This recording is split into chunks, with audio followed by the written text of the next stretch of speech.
So yeah, I suppose so. Impressive. Impressive. So the West takes game number 1. Going into game number 2, my assessment of the situation is the East, they're going to rethink their draft, boys. They're going to rethink it.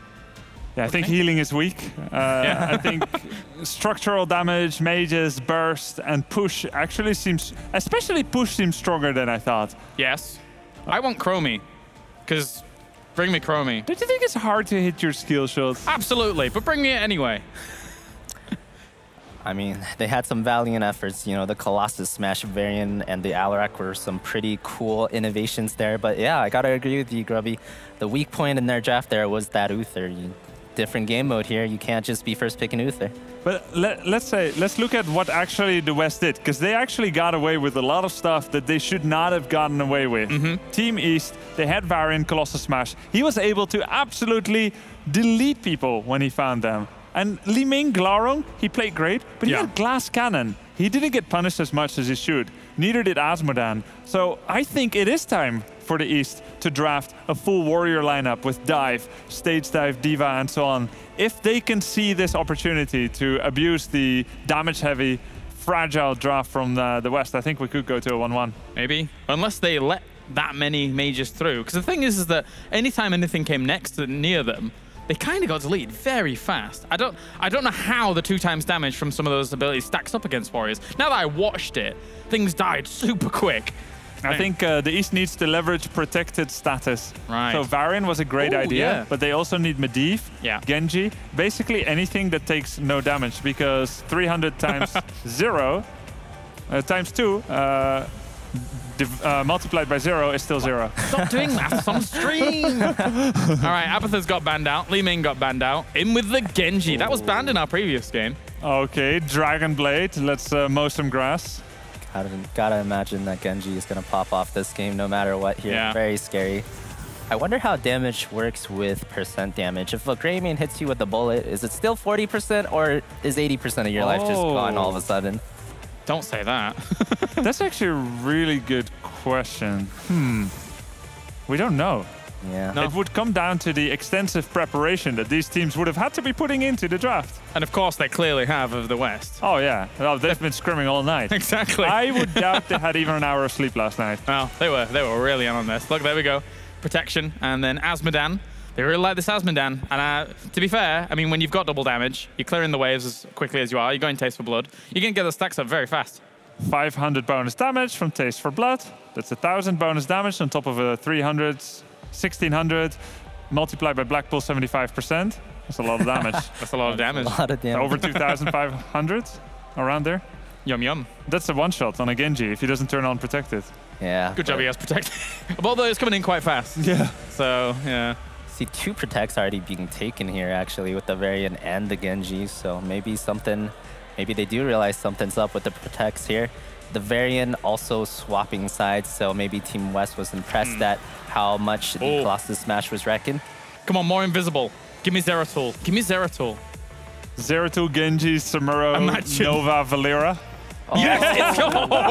We've got it. We know where they're going. Ban the Zeratul or the Valera right now. Absolutely. You don't want to run into Void Prison, Precision Strike, Blade Storm, Dragon Blade. All right, the game plan is on the table. I like it. I like it. I want the. It doesn't matter about everything else now. I want the East to win. Nova 0% win rate, 1%. Is that real? Sorry, Nova. I mean, it was picked once, right? It was, and it did lose. That was its one involvement in the actual tournament, and it lost. Oh, right? yeah. So there you go. But that's they have to be thinking that. I mean, I know we're getting into the minds of these teams now, and for some reason we're actually evaluating what they should actually ban. Yeah, I don't know why we're thinking about this. No, but it makes sense. It has to be Zeratul or Valera. Yeah.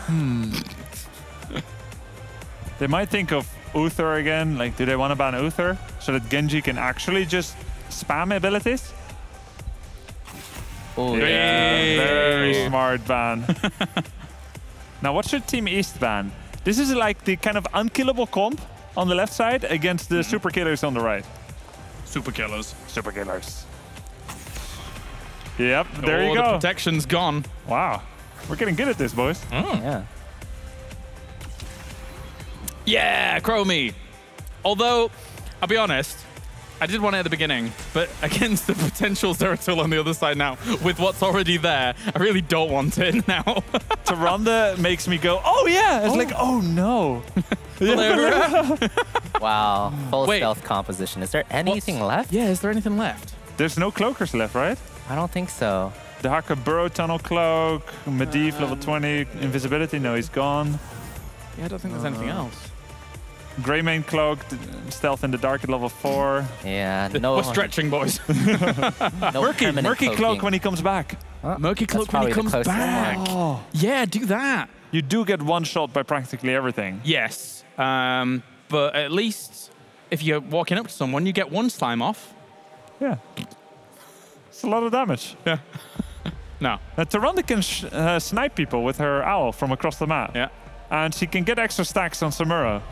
And she reveals people, but if she meets anyone, she will die. I really don't know what it's going to be. Quick, a snap pick, quick, what's it going to be? Oh. Illidan, the hunt. Probably. Yeah. Makes sense. So everything is stealth, apart from Genji. Oh, Zul'jin. That's actually a cool pickup.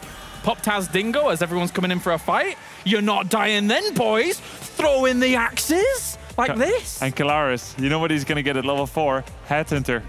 Oh. When you kill all heroes on the enemy team once, one of them, like all of them minimum one time, you complete the quest. And you can turn on the button to reveal all heroes wherever they are on the map for 4 seconds, even if they were previously cloaked. Yeah. And then you owl, Azmodan, dunk them. This is a very developed strategy here by the West. I think they were ready for this. What a strange situation we're in. A developed situation. Did you like my Zul'jin, by the way? I'll do it again. Wait. It's good. It's not bad. Can we get some sound effects production? Nobody better than Kalaris. It was a chicken. I don't know if Zul'jin's throwing chickens by any means. Throwing chicken? I heard a chicken just then. Oh, really? I didn't hear it. All right, time for predictions. I think the West, they're just too well prepared. And once Headhunter takes off for Zul'jin, I think the West has got it. And they're going to kill everyone across the map, like 3 screens away with Owl and Azmodan, the West. I gotta go with the East here. You know, Headhunter, it's a good strategy.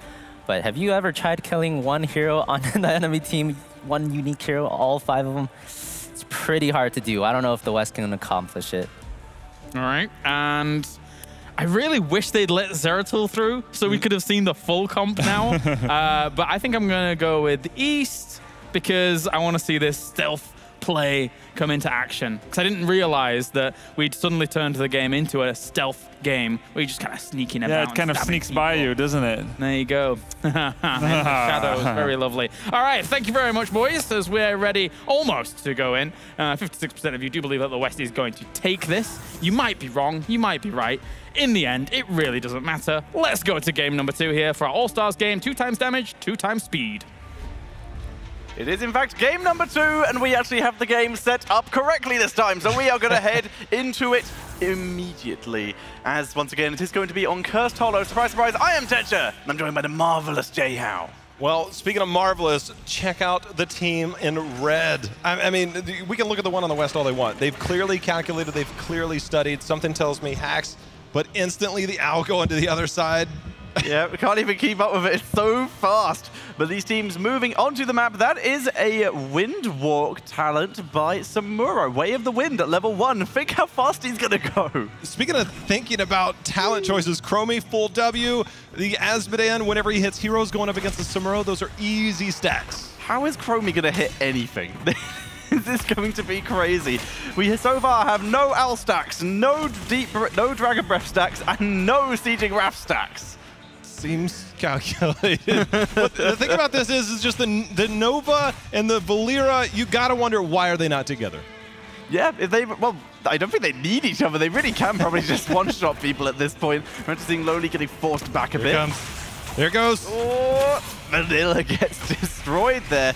Yeah, turns out Valeria are pretty good in this mode. And now we're seeing Shaptaro having a pretty bad time running into the Samuro. The East, I think they were embarrassed last game. They said, we're not going to let it happen again. We're going to get vision. We're going to run all over the map, and we're just going to kill you. That's what we're going to do. Gondog just using this Nova to run. Look at her little legs move so fast.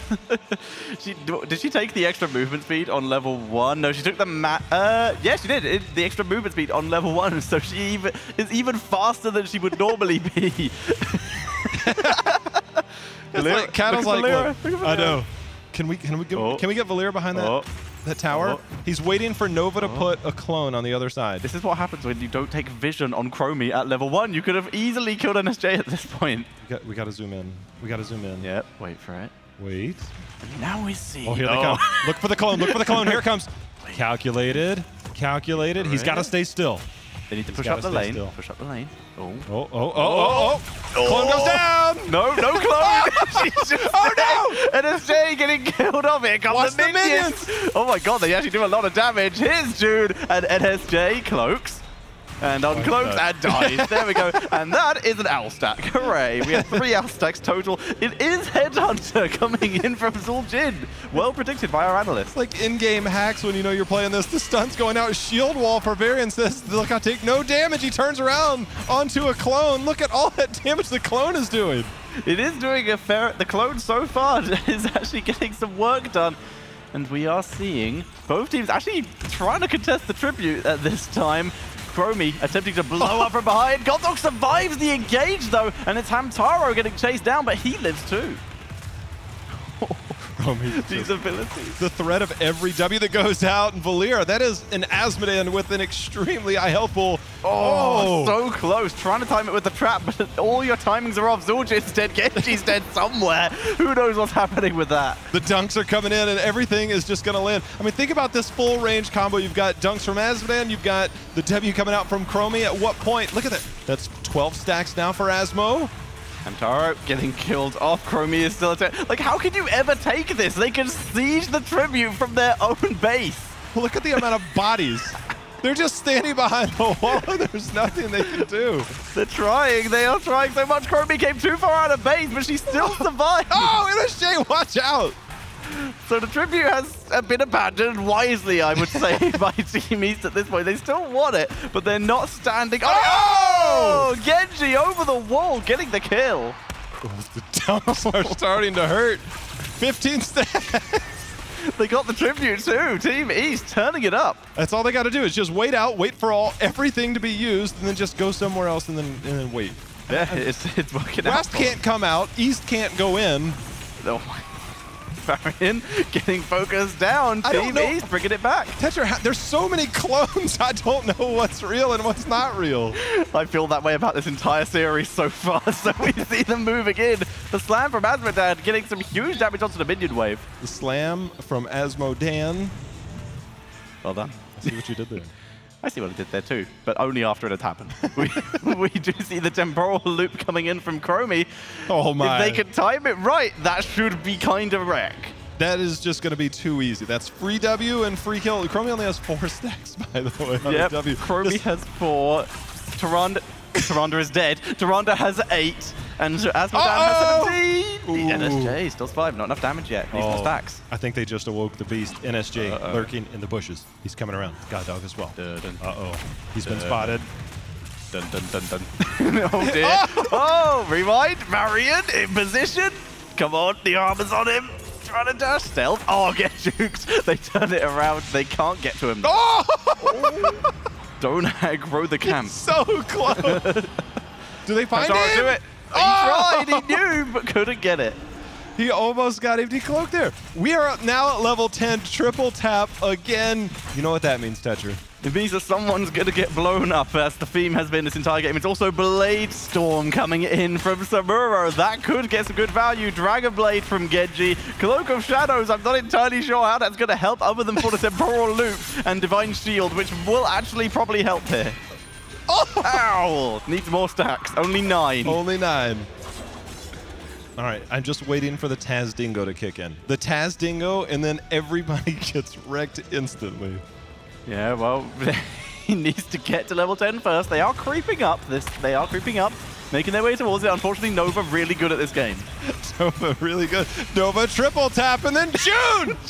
June's like, here, let me take a few shots. Ow, this really hurts. We need some Celine Dion playing in the background from that because that was brutal. Divine Deals on him, and that allows him to get out. Oh, hey, Genji, how you doing? Oh, no. Oh, he got the reset with the dash. Very nice. Is this going to be another siege? It's Guillotine. My God. I mean, the damage. It's the owl hits. You know, this owl is going to eventually do some damage. Oh, my. Oh, he hasn't got the burn yet. Somebody's going to find him. Does somebody find... Oh, they can't even get to him. See, this is why you should take Precision Strike for exactly that purpose. Blow him up from across the map. You know, it's Shadow Stalk, by the way. You know who would be an excellent hero on this map? Who would be an excellent hero on this map? Malthael, Kappa. If he was available in this mode, I'm sure he would be. Shield wall coming down as he pulls back. I had percentage damage. It's all the same. But anyways, it's 12-10. East is now, it looks like a completely different game from the last game, although Azmodan finally has completed his Q. He has, and with this talent, it's actually much easier to do and has a much longer range now, so he could just do this from all across the map. Chromie gets killed off. Cloak of Shadows. NSJ gets taunted this time, killed off. NSJ has 8 kills. The Guillotine just got a kill. They were actually able to kill off Nova with that. And we see Ziggsy in full retreat, moving on to Glaurung as Glaurung slams down onto Samuro. We're going to wait for another one. Glaurung just got the kill. He's going to look for another one. I want to see some max range shot dunks. Going for minions, clearing them up as they are pushed up because they haven't currently taken a fort of Team East yet. What's funny is that if you look at the hero damage, it's not even that high, but the kill count. Oh.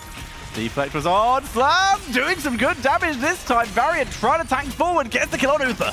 He's got the kill, but he's also got the heals and the armor. But Ziggsy, look for him to turn around. Look at the amount of pings that are coming. Everybody is pinging right now, Techu. Ziggsy trying to poke down, drops the deflect, expecting something, but nothing was there. Oh, Ziggsy, bad times for you. That looked like it hurt. Not only we already have 200% damage and a hunter's mark. Oh, that looked like it hurt. There's the slam, triple tap, 1, 2, not even bother. I didn't even bother to body block for him. It was just like, yep, I can't do anything here. You'd think that Chromie might go timeout, but instead went for longer range. June turning around. Oh, another Guillotine kill. Guillotine is the real MVP right now. Oh, more slam. Once again, Sake taking a lot of damage, having to pull back. I wish we had shorter cooldowns right now. I'd just love to see like globes flying all over the map. Technically, it's like that in Azmodan's trailer. It is. He does throw many, many globes. Currently, we are waiting for Valera to respawn as, once again, Team East take full control of the map. Much better game for them this time. I feel like things are about to break. I feel like somebody's about to come in. We're going to have a team fight. We're going to go in, and then it's all going to break loose. I mean, it's already pretty broken.